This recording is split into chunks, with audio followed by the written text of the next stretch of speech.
আমাদের মনের কাহিনী চ্যানেলটির সকল প্রকার পাঠ গল্প দেখতে আমাদের চ্যানেলটি সাবস্ক্রাইব করে পাশে থাকা বেল আইকনে ক্লিক করুন।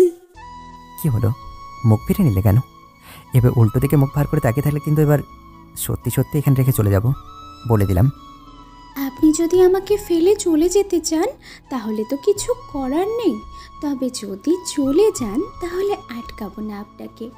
আপনার ফিরে আসার অপেক্ষা করব ঠিকই, কিন্তু ফিরে যাব না কখনোই।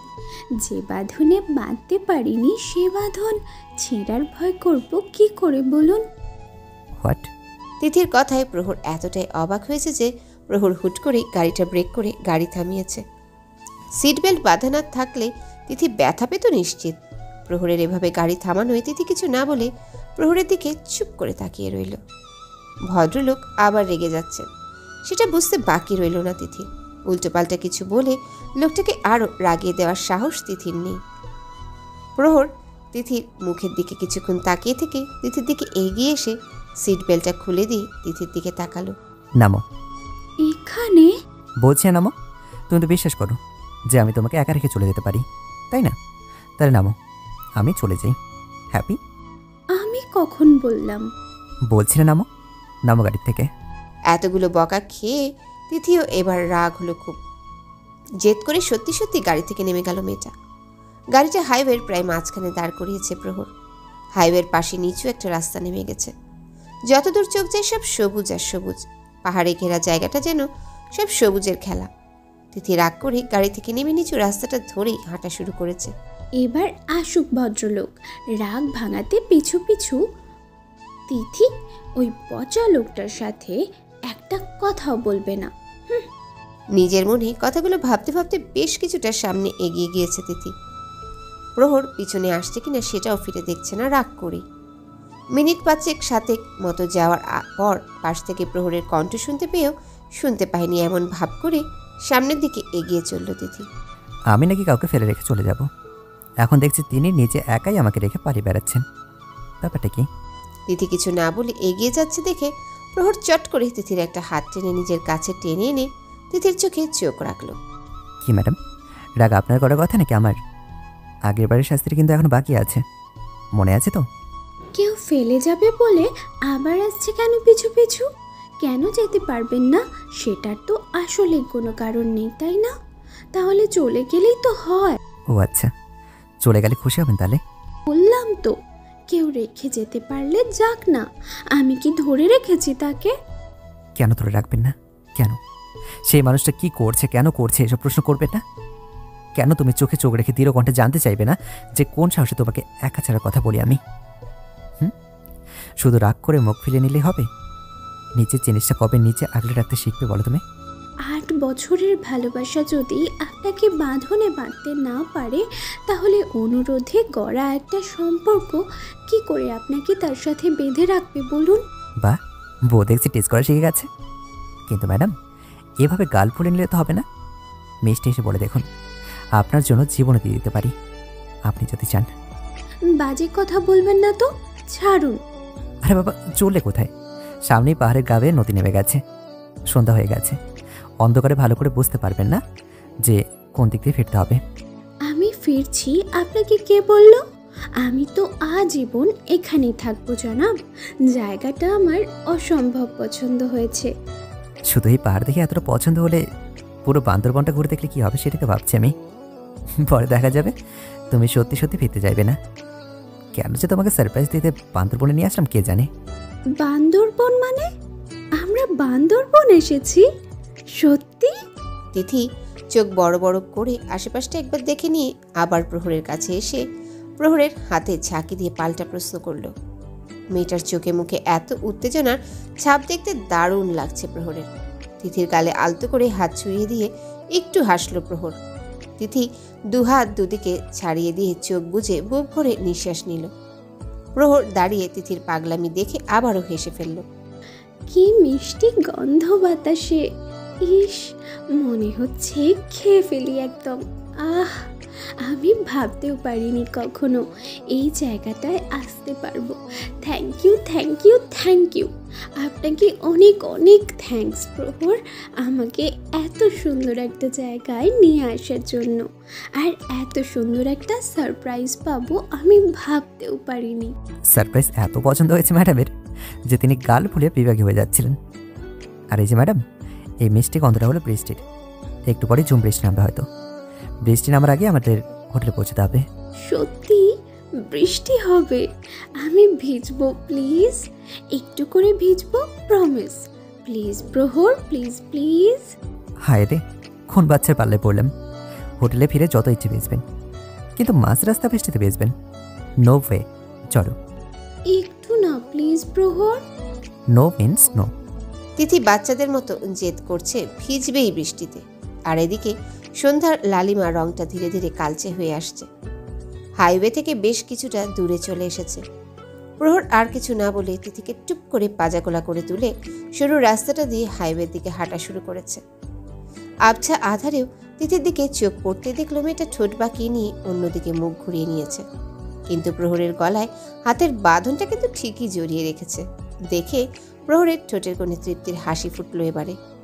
পাগলিটা যতই রাগ করুক, অভিমান করুক, দিন শেষে ওর উপরে সমস্ত অধিকার, সমস্ত জোর খাটে শুধু প্রহরের। হোক না কিছু দুষ্টু মিষ্টি মান অভিমান, শুধু এই অধিকারটুকুই যেন আজীবনই এমনই থাকে। আচ্ছা, আপনি কি খুঁজতে এলেন? বলবেন না তো? আর মিটিং শেষ হতে এত দেরি হলো কেন সেটাও তো বললেন না। আমি না হয় জিজ্ঞেস করিনি, তাই বলে আপনি নিজে থেকে বলবেন না? এটা কেমন কথা? প্রহর তিথিকে নিয়ে হাইওয়ের দিকে রওনা হওয়ার পর আকাশের কালচে হয়ে ঘনিয়ে আসা মেঘ রাশিগুলোকে দেখতে পেয়েছে। বৃষ্টিতে যে ভদ্রলোক ওকে ভিজতে দিবেই না এটা বেশ বুঝতে পেরেছে তিথি। তাই প্রহরকে কথার জালে আটকানোর চেষ্টা করলো মেয়েটা। কেন ফিরতে দেরি হয়েছে, কোথায় গেছে, কি খুঁজতে এসেছে সব বলতে বলতে বৃষ্টির কথাটা লোকটা ভুলে যাবে, মনে মনে এটাই আল্লাহর কাছে প্রার্থনা করছে তিথি। তিথির যে প্রহরের কাজ নিয়ে বা কেন এসেছে সেসব নিয়ে খুব বেশি চিন্তা আছে তেমনটা কিন্তু নয়। মানুষটাকে চোখ বন্ধ করে ভরসা করতে পারে তিথি। জানে আর যাই হোক মানুষটা ওকে কখনোই ঠকাবে না। তাহলে তাকে সন্দেহ করে কষ্টের বোঝা বাড়িয়ে লাভ কি? প্রহর বেশ কিছুক্ষণ চুপ করে থেকেই তিথিকে নিয়ে হাইওয়েতে চলে এসেছে। তিথিকে গাড়ির পাশে দাঁড় করিয়ে দিয়ে তিথির মুখের দিকে তাকালো প্রহর। আর প্রহরের চোখে চোখ পড়তেই তিথি মনে প্রাণে আল্লাহকে ডাকতে শুরু করেছে। হয় বৃষ্টিটা এখনই শুরু হোক, নয়তো প্রহর ওকে এক্ষুনি গাড়িতে উঠতে না বলুক। এই মুহূর্তে আর কিছুই যেন চাওয়ার নেই মেয়েটার। প্রহর গাড়িটার লক খুলতে এগিয়ে এসেও আবার কিছু একটা ভেবে তিথির মুখের দিকে তাকালো। সত্যি কথাগুলো জানতে চাইছো নাকি এখনই যেতে চাইছো না বলে বলছো জাস্ট? আরে কি বলছেন এসব? আপনিই তো বললেন আমার জানা উচিত, জিজ্ঞেস করা উচিত। আপনি কোথায় যান, কেন গেছেন, কেন দেরি হলো, বলতে আপত্তি থাকলে বলতে হবে না। তিথি তাড়াহুড়ো করে কথাগুলো বলে একটু আমতা আমতা আর কি বলা যায় ভাবতে লাগলো। এই রে, ভদ্রলোক যদি টের পায় তিথি বৃষ্টিতে ভেজার জন্য এত তাল বাহানা করছে, তাহলে কপালে কি আছে কে জানে। প্রহর অবশ্য এত ভাবনাই গেল না। তিথির দিকে এক নজর তাকিয়ে হাইওয়ের পিচ ঢালা রাস্তার দিকে যত দূর চোখ যায় তাকালো। একটু পরপর একটা দুটো গাড়ি সা করে এসে পাশ কাটিয়ে চলে যাচ্ছে ওদের। গাড়ির হেডলাইট আর রাস্তার ল্যাম্পপোস্টের আলোয় যতটা সম্ভব তিথির দিকে নজর না পড়ে এমন করে দাঁড়ানোর চেষ্টা করলো প্রহর। কথাগুলো শোনার পর তিথির মলিন মুখটা দেখার মতো মনের জোর প্রহরের নেই, কিন্তু তিথিকে কথাগুলো না বললেও শান্তি পাচ্ছে না প্রহর। আর এদিকে তিথিও বৃষ্টি নামার অপেক্ষা করতে করতে আগ্রহ নিয়ে প্রহরের দিকে তাকিয়ে আছে। প্রহর কি বলে শুনতে বড্ড বেশি কৌতূহলী হচ্ছে তিথির। প্রহরের বলা প্রত্যেকটা কথার পিছনে কোনো না কোনো রহস্যের গন্ধ পায় তিথি, তাই কৌতূহলটা হয় প্রচণ্ড। আর লোকটার কথা তো 24 ঘন্টা নন স্টপ শুনতেও তিথির কোনো আপত্তি নেই। চট্টগ্রামে আসার পেছনে আমার কোনো ইম্পর্টেন্ট বিজনেস মিটিং অ্যাটেন্ড করার উদ্দেশ্য ছিল না দিদি। আমি এখানে এসেছি মূলত 3 জন লোককে খুঁজতে। ঠিক খুঁজতে বললে হয়তো ভুল বলা হবে, তাদেরকে ধরতে এসেছি আমি। এমন 3 জন লোক যাদেরকে আমি চিনিও না, শুধুমাত্র তাদের চেহারা ছাড়া আর কোনো ডিটেলসে আমার বা পুলিশ কারোরই জানা নেই। কি অদ্ভুত না, যাদের চিনি না জানি না তাদের ধাওয়া করতে চট্টগ্রামে মিথ্যে মিটিংয়ে নাটকটা সাজাতে হলো আমাকে। চেনেন না মানে? আর কারা এই 3 জন লোক? আর পুলিশও ওনাদের ব্যাপারে জানে না মানে? তোমাকে সেদিন প্রাপ্তির কথা বলতে গিয়ে আমি অনেকগুলো ব্যাপার স্কিপ করে গেছিলাম দিদি। ইচ্ছে করে স্কিপ করেছি বলতে পারো। প্রাপ্তির আর আমার যেদিন এঙ্গেজমেন্ট অ্যানাউন্স হয় সেদিন হঠাৎ করেই প্রাপ্তি সেন্সলেস হয়ে যায়। এটা আমি তোমাকে বলেছি। প্রাপ্তিকে হসপিটালে ভর্তি করার পর কয়েকটা দিন বেশ আমি টেনশন ছিলাম। আর প্রাপ্তি হসপিটালে জাস্ট একটা চিঠি লিখে রেখে চলে যায়। আর এই জন্যই আমার টেনশনটা পরে বদলে রাগ হয়ে যায়। অনেক রাগ হয়েছিল মেয়েটার ওপর। পরে 7-8টা দিন আমি প্রায় পাগলের মতো ঢাকা শহরে প্রায় প্রত্যেকটা অলিতে গলিতে প্রাপ্তির ফটো দেখিয়ে জনে জনে জিজ্ঞেস করেছি যে এই মেয়েটাকে কেউ দেখেছে কিনা। যখন কোনো পজিটিভ রেসপন্স পেলাম না, আমার আরও রাগ হলো। তারপর তোমার সাথে বিয়েটাও হলো। সেদিন রাতে আমার এক অফিসার ফ্রেন্ড কল করে জানালো প্রাপ্তিকে ওরা পুলিশ ফোর্স দিয়ে পুরো এলাকা খুঁজে কোথাও পায়নি। চিন্তা করতে পারো, মেয়েটা নিজের বাড়িতে যায়নি, রাস্তায় এমনকি গেটের কোনো দারোয়ান ওকে হসপিটাল থেকে বের হতে দেখেনি। হসপিটালে কোনো একটা সিসিটিভিতে ওর কোনো ফুটেজ নেই। জাস্ট হসপিটাল থেকে যেন ভ্যানিশ হয়ে গেছে মেয়েটা। কোথাও খুঁজে পাওয়া যায়নি? এমনটা কি করে হবে? কেউ না কেউ তো দেখার কথা। সেই দিন সব কিছু মিলে প্রাপ্তির উপরে রাগ চত্রা হচ্ছিল, তার চেয়ে টেনশন হচ্ছিল বেশি। তাই তোমার সঙ্গে ওভাবে রিয়াক্ট করে ফেলেছিলাম। সকালে ছুটলাম প্রাপ্তির কেসটা যে সামলাচ্ছে সেই অফিসারদের কাছে। তাদের কাছে এবার যা শুনলাম সেটা শুনে আমি রীতিমতো আকাশ থেকে পড়েছি। প্রাপ্তিকে যে ডক্টর ট্রিটমেন্ট করছিল সেই ডক্টর আঙ্কেল নাকি সুইসাইড করেছে। নর্মাল সুইসাইড কেস নয় এটা, এটুকু জানতে পেরেছে ইনভেস্টিগেশন টিম। প্রাপ্তির খোঁজ পেলে আমাকে জানাবে বলে ওনারা নিজেদের কাজে লেগে পড়লেন। আমিও ফিরে এলাম বাড়িতে। এত সব কিছুর পেছনে তোমার কোনো দোষ নেই, এটা আমি নিজেকে বোঝানোর চেষ্টা করলাম। প্রাপ্তি নিজের থেকে পালিয়ে যাওয়ার মেয়ে নয়, এটা আমি জানি। ও কিছুতেই হসপিটাল থেকে একা বেরোতে পারবে না, এটাও আমি শিওর। ওর শরীরের অবস্থা এতটাই খারাপ ছিল যে ও একা একা দাঁড়াতে পর্যন্ত পারছিল না। কেউ তো ওকে নিয়ে গেছি, কিন্তু কে নিয়ে গেছে সেটাই আমাকে এবার খুঁজতে হবে। যে 3 জনের কথা বললেন ওনারা নিয়ে গেছে আপুকে? আমি শিওর না ওই 3 জনের সাথে প্রাপ্তির হারিয়ে যাওয়ার কোনো যোগসূত্র আছে কিনা সেটাও আমি শিওর না। ওদের 3 জনের কাহিনীটা বলছি শোনো। তোমার সাথে যেদিন রাগারাগি হয়ে মেজাজ খারাপ করে তোমাকে বাড়ি থেকে বের করে দিলাম সেই দিনের ঘটনা। নীরব অফিসে এসে একেবারে সোজা বাংলায় আমাকে ধুয়ে দিয়ে গেছে। আমি নাকি প্রাপ্তিকে খোঁজার চেষ্টাও করিনি, তোমাকে নাকি প্রাপ্তির জায়গাটা দিয়ে দিয়েছি, ইত্যাদি ইত্যাদি। মেজাজটা এমন খারাপ হয়েছিল যে বলার মতো না। মেজাজ খারাপ হওয়ার কারণ আসলেই প্রাপ্তির ব্যাপারটা নিয়ে অফিসারের কোনো আপডেটই দিচ্ছিল না। আমিও তত সিরিয়াসলি ব্যাপারটা নিয়ে মাথা কামাচ্ছিলাম না। রাগটা নিজের উপরেই উঠেছিল, আর ছাড়লাম তোমার উপরে। 2 দিন পুরো ঘরবন্দি হয়ে কী সব ভেবেছে আমি নিজেও যাই না। তারপর তোমার বাড়িতে গিয়ে তোমাকে না পেতেও একদম মাথা খারাপ হয়ে যাওয়ার জোগাড় আমার। যাই হোক, শেষমেশ প্রাপ্তির জন্যই তোমাকে খুঁজে পেলাম। ও, তারপর? তারপরের ব্যাপারটা আরও ইন্টারেস্টিং। আমি তোমাকে নিয়ে ব্যস্ত, আর এর মধ্যে অফিসার্সরা আমাকে ফোন করে বলল যে আমি তোমাকে খুঁজতে তোমাদের বাড়িতে গিয়েছিলাম। বাড়ি থেকে আশ্রম এবং আশ্রম থেকে আবার তোমাদের বাড়ি ফেরার পথে একটা গাড়ি আমাকে লাগাতার ফলো করছিল। বেশ কয়েক ঘন্টা পর পর গাড়ির ড্রাইভারও বদল হয়, কখনো হয়তো গাড়িও বদল হয়।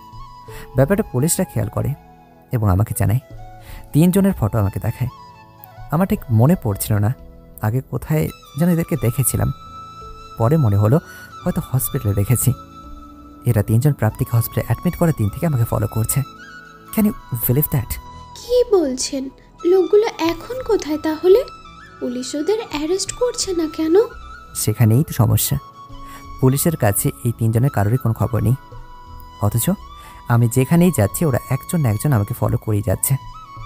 ইভেন পুলিশ হেডকোয়ার্টার পর্যন্ত আমাকে ফলো করছে, অথচ পুলিশদের ধরা ছোঁয়ার বাইরে ওনারা। তাহলে কি হবে? ওনারা আপনাকেই বা ফলো করছে কেন? সেটা আমিও ভাবছি।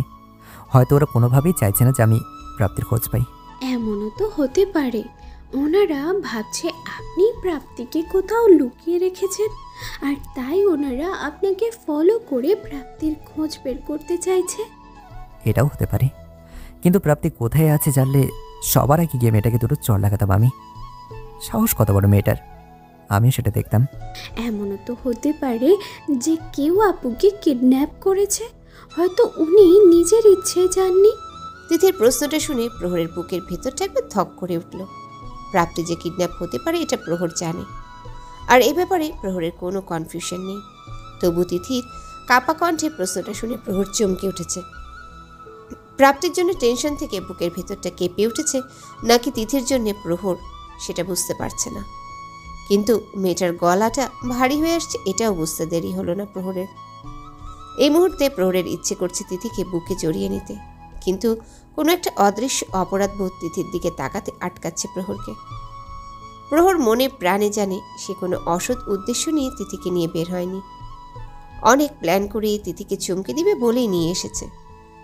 আবার এটাও জানে কথাগুলো শোনার পর মেয়েটা আবার মন খারাপ করবে। তিথি স্বীকার করুক বা না করুক, ওর মাথায় প্রাপ্তির হুট করে হারিয়ে যাওয়ার ব্যাপারটা গেঁথে যাবে। চাইলেও সেটা প্রহর তিথির মন থেকে মুছে ফেলতে পারবে না। প্রাপ্তি নিজের ইচ্ছে যাক বা অন্য কেউকে নিয়ে যাক, কিন্তু যাওয়ার চয়েসটা ও নিজেরই ছিল। ও নিজের থেকে চলে যেতে চাইছে আমার জীবন থেকে, যেভাবেই হোক চলেও গেছে। হ্যাঁ, আমি তাকে খুঁজে বের করার চেষ্টা করছি, ওকে আবার নিজের জীবনে ফিরিয়ে আনতে চাই বলে নয়। ও যেখানেই আছে সুস্থ আছে এটুকু একবার এনশিওর হওয়ার জন্য। ডক্টরের কথা অনুযায়ী ওর হাতে খুব কম সময় ছিল। আমি চাই না জীবনের শেষ সময়টা ও সবার থেকে দূরে গিয়ে কষ্ট পাক। ওকে সুস্থ করার জন্য যা করতে হয় প্রয়োজন আমি সেটাও করব, কিন্তু ওকে একা তিলে তিলে আমি মরতে দেখতে পারবো না। প্রহরের কথাগুলো শুনতে শুনতে প্রচণ্ড কান্না পাচ্ছিল তিথি। প্রহরকে প্রাপ্তির কিডন্যাপিংয়ের কথাটা বলতে গিয়ে গলাটা কেঁপে আরও কান্না আসছিল বলে কয়েকটা পা পিছিয়ে এসেছে। দু হাতে নিজের মুখ চেপে কান্না আটকানোর চেষ্টা করলো তিথি। প্রহর অন্যদিকে মুখ ফিরিয়ে নিশ্চুপ হয়ে কিছু ভাবছে, হয়তো প্রাপ্তির কথাই ভাবছে। সেটা ভেবেও কান্নায় চোখ জোড়া ঝাপসা হয়ে এলো তিথি। কান্নার বেগের দমকে হেঁচকি উঠছিল তিথি। সেটা সামলানোর চেষ্টায় মুখে হাত দিতেই পেছন থেকে একটা শক্ত হাত তিথির নাক মুখ চেপে ধরে অন্য হাতে তিথির একটা হাত মোচকে ধরে পেছন দিকে টেনে ধরে নিয়ে চলল সরু রাস্তাটার দিকে। শক্তিশালী একটা হাতের নিচে নিজের দুটো হাতই চাপা পড়ে প্রায় দম আটকে আসছিল তিথি। চিৎকার করে প্রহরকে ডাকার চেষ্টা করেও ব্যর্থ হলো। সরু মাটির রাস্তাটা দিয়ে প্রায় টেনে হিঁচড়ে তিথিকে বেশ কিছু দূর নিয়ে যাওয়ার ফাঁকে ঝুম বৃষ্টি নামল। এতক্ষণ মনে মনে বৃষ্টির জন্য প্রার্থনা করে এবারে তিথির নিজের কাছের বৃষ্টিটাকে অভিশাপ মনে হলো। এই ঝুম বৃষ্টিতে প্রহর কি দেখতে পাবে ওকে, নাকি এখানে শেষ দেখা হবে আজ দুজনার? তিথি দেখেছো, তোমার সাথে কথা বলতে বলতে বৃষ্টি শুরু হয়ে গেছে। ইচ্ছে করে কাজটা করছো না তুমি? দাঁড়াও, হোটেলে যাই, তারপর তোমাকে দেখাচ্ছি মজা। তিথি তাড়াতাড়ি গাড়িতে ওঠো। প্রহর কথাগুলো বলে কয়েক মিনিট চুপ করে তিথির জবাবের অপেক্ষা করে রাস্তার দিকে তাকিয়েছিল। হাজার ইচ্ছে থাকা সত্ত্বেও তিথির দিকে ফিরে তাকাতে পারছে না প্রহর। তিথি ওর কথাগুলো কিভাবে নিয়েছে, মেয়েটা কাঁদছে নাকি অভিমান করে গাল ফুলিয়েছে, সেসব ভেবে কেমন পাগল পাগল লাগছে প্রহরের। কিন্তু পাশ ফিরে তিথির দিকে তাকাতেই পারছে না। মনে হচ্ছে কেউ বুঝি রাস্তার সাথে পা জোড়া গেঁথে দিয়েছে প্রহরের। মেয়েটার অভিমান কি করে ভাঙাবে কথাটা ভাবতেই হুট করে ঝুম বৃষ্টি নামায় প্রহরের হুঁশ ফিরল যেন। প্রহর নিজের মনে বকবক করতে করতে ড্রাইভিং সিটের দিকে দরজাটা খুলে একটা প্লাস্টিক ব্যাগে নিজের মোবাইলটা ঢুকিয়ে নিয়ে টের পেল তিথি এখনও গাড়িতে উঠে আসেনি। গাড়ি থেকে মুখ বের করে তিথিকে গাড়িতে ওঠার কথা বলতেই মুখ ফিরে তাকাতেই তিথিকে দেখতে না পেয়ে প্রহর গাড়ির দরজা বন্ধ করে আশেপাশটা ভালো করে দেখার চেষ্টা করলো। একে তো ঝুম বৃষ্টি শুরু হয়েছে, তার উপরে ল্যাম্পপোস্টের আবছা আলোয় কিছু ভালো বোঝাও যাচ্ছে না। প্রহর আশপাশটা তাকিয়ে দূর দূর পর্যন্ত কোথাও তিথিকে দেখতে না পেয়ে প্রহরের পাগল হয়ে যেতে ইচ্ছা করছে। রাগে নিজের চুলগুলো খামচে ধরে ছিলল প্রহর।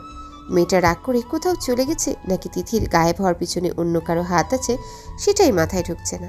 কয়েক মিনিটের মতো স্তব্ধ হয়ে দাঁড়িয়ে থেকে আবার চারিদিকে ভালো করে তাকিয়ে দেখার চেষ্টা করল প্রহর। আবছা অন্ধকারে যতটুকু দেখা যায় প্রহর দেখল আশেপাশে কোথাও তিথির কোনো নাম নিশানা পর্যন্ত নেই। হাইওয়েতে কিছুক্ষণ পরপর একটা দুটো গাড়ি এসে পাশ কাটিয়ে চলে যাচ্ছে। প্রহর আরও কয়েক সেকেন্ড চিন্তা করে নদীর দিকে যাওয়ার সরু রাস্তাটার দিকে তাকিয়ে কিছু একটা ভেবে এগিয়ে গেল রাস্তার দিকে।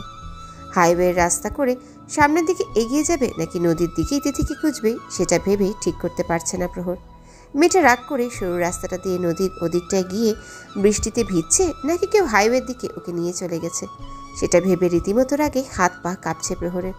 মেয়েটা ছেলে মানুষই করে, যদি এমনটা করে তাহলে ওকে দেখে নিবে প্রহর। কিন্তু কেন জানি প্রহরের ভয় করছে, তিথি ইচ্ছে কেন এমনটা করেনি।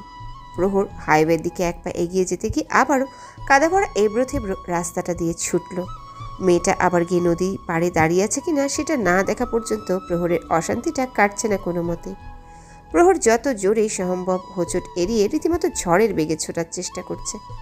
নদীর কাছাকাছি 2-3 জনকে কেমন আড়ষ্ট ভঙ্গিতে দাঁড়িয়ে গেছে প্রহরকে দেখে। সেটা দেখতে পেয়ে প্রহর এতটা চমকে গেছে যে প্রহরের অজান্তেই পায়ের গতিটা কমে গেছে।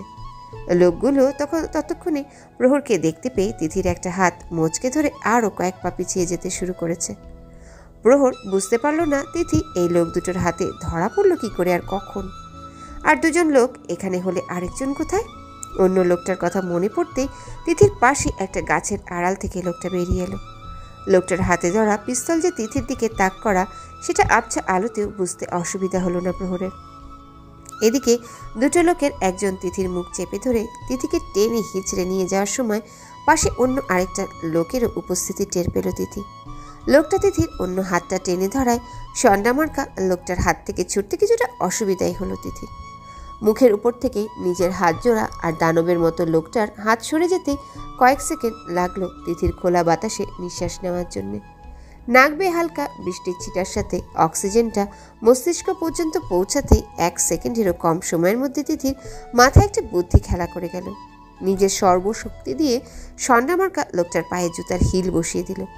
মুহূর্তে লোকটা টাল সামলাতে না পেরে 1 পা পিছিয়ে গেল। অন্য লোকটা একটু পিছিয়ে ছিল বলে সে এগিয়ে এসে তিথিকে ধরার চেষ্টা করতেই তিথি তার পায়ে জুতোর হিল চেপে বসিয়ে দিয়ে ছুটে পালানোর চেষ্টা করল। বেশি দূরে যেতে পারল না তিথি।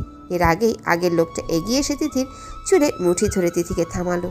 তিথি ছোটাছুটির জন্য 2 জন লোকের সাথে হাতাপাই করছিল। এমন সময় প্রহর সেখানে এসে দাঁড়িয়েছে। লোক দুটো ততক্ষণে তিথিকে নিয়ে নদীর ধারে পাহাড়ের ধার ঘেঁষে এসে পৌঁছেছে। পাশের লোকটার হাতের পিস্তলের দিকে নজর রেখে প্রহর ধীর পায়ে 1 পা করে সামনের দিকে পা বাড়ালো। তিথি, আরে ওকে, হেই ওকে তোমরা কোথায় যাচ্ছ? ছাড়ো ওকে। ওখানেই দাঁড়াও মিস্টার প্রহর, আর 1 পা সামনে এগিয়ে এলে এই মেয়েটার মাথাটা গুলি করে গুঁড়িয়ে দেব। জাস্ট ওখানেই দাঁড়াও। Stop. What the hell you want? কি চাও তোমরা? কি চাও? তিথিকে ছাড়ো। ওকে ওকে ধরেছো কেন তোমরা? ছাড়ো ওকে। কি চাই তোমাদের? আমাদের প্রাপ্তিকে চাই মিস্টার প্রহর। প্রাপ্তিকে কোথায় লুকিয়ে রেখেছো সেটা বলো, নয়তো এই মেয়েটা তো আজ মরবেই। প্রাপ্তি যদি আমার কাছেই থাকতো তাহলে আমি ওকে পাগলের মতো খুঁজে বেড়াতাম না। তোমরা প্রাপ্তিকে কোথাও একটা কিডন্যাপ করে নিয়ে এখন আমাকে বলছো প্রাপ্তি কোথায়? Are you kidding? Just let her go. এগিয়ে আসবে না বলছি প্রহর। প্রাপ্তিকে আমাদের হাতে তুলে দিয়ে তারপরে মেয়েটাকে নিয়ে যাবে, এর আগে না। আর পুলিশের কাছে যাওয়ার নাটকটা যদি আবারও করো তাহলে নিজের ওয়াইফের লাশটাও দেখতে পাবে না। তিথি দেখো, এসবের মধ্যে তিথিকে কেন যাচ্ছ তোমরা? প্রাপ্তি কোথায় আমি সত্যি জানি না। আমি একটা মিটিংয়ের জন্য চট্টগ্রামে এসেছি, অ্যান্ড আমার ওয়াইফকে নিয়ে নিজেদের মতো 2 দিন টাইম স্পেন্ড করতে। প্রাপ্তির ব্যাপারে না আমি কিছু জানি না, আমার ওয়াইফ। তুমি প্রাপ্তির ব্যাপারে না জানলে এবার জানবে। নিজের স্ত্রীকে জীবিত দেখতে চাইলে প্রাপ্তিকে খুঁজে বের করো, এটাই আমাদের বসের অর্ডার। কে বস তোমাদের? নাম বলো। So interesting. গাধা পেয়েছে আমাদেরকে। বেশি বকবক করলে এই মেয়েটাকে এখানে মেরে নদীতে ভাসিয়ে দেব। তোমাকে মারার হুকুম নেই, নয়তো এতক্ষণ বকবক করে মাথার পোকা নাড়িয়ে দেওয়ার জন্য তোমার বুকেও 5-6টা গুলি ঢুকতাম। লোকগুলো শেষের কথাগুলো প্রহরের কান পর্যন্ত পৌঁছায়নি। প্রহরের চোখ তিথির দিকে। আবছা আলোতেও তিথির কাজটা দেখে শিহরে উঠল প্রহর। পাহাড়ের একদম ধার ঘেঁষে 2 জন লোক তিথিকে ধরে রেখেছে। প্রহরের দিকে তাদের নজর হওয়ায় তিথি হাতের বাঁধনটা কিছুটা ঢিলে হয়ে এসেছিল। লোকগুলো প্রহরের দিকে তাকিয়ে কথা বলতে বলতে নিজের মধ্যে হাসাহাসি করার ফাঁকেই তিথি নিজের 2টো হাতই টেনে নিয়ে সামনের দিকে এগিয়ে না এসে পিছনের দিকেই ঘুরে লাফিয়ে পড়ল। তিথি নিজেকে ছুটিয়ে নেওয়ার প্রায় সাথে সাথেই তৃতীয় লোকটার পিস্তলটাও গর্জে উঠল। কিন্তু ততক্ষণে তিথি পাহাড়ের ধার থেকে লাফিয়ে নদীতে পড়ে গেছে। 3টে লোকই তিথির দিকে খেয়াল করছে দেখে প্রহরও আর 1 মুহূর্ত দেরি না করে সোজা এক ছুটে এসে পাহাড় থেকে লাফিয়ে পড়ল উত্তাল নদীর বুকে। পাহাড়ের উপরে যে 3টা লোকই রীতিমতো বোকা বনে গেছে তিথি আর প্রহরের এমন কাজে, সেটা প্রহরের বুঝতে বাকি রইল না। পাহাড়টা ততটা উঁচু নয়, তাছাড়া মেটো নদী গভীর, কিন্তু পাথরের চাই নেই বলে এত উত্তাল নদীতে সোজা এসে পড়ে আঘাত লাগেনি প্রহরের। কিন্তু নদীর ঘোলা উত্তাল ঢেউয়ের মধ্যে তিথিকে দেখতে না পেয়ে বুকের ভিতরটা থক করে উঠল প্রহরের। একে তো মুষলধারে বৃষ্টি পড়ছে, তার উপর পাহাড়ের ওই দিকটায় ল্যাম্পপোস্টের যতটুকু আলো ছিল এখানে সেই পরিমাণ আলোও নেই। মেঘ বৃষ্টির আড়াল থেকে চারটা উঁকি দিলে যতটুকু আলো আসছে তাতে সব কিছুই ধোঁয়াশার মতো লাগছে প্রহরের। এক মুহূর্তের জন্য মনে হচ্ছে কয়েক হাত দূরেই হয়তো কেউ আছে। তিথি ভেবে সাঁতরে গিয়ে দেখছে ঝড়ের তোরে ভেসে আসা কোনো গাছের ডাল পানির তোরে ভেসে যাচ্ছে।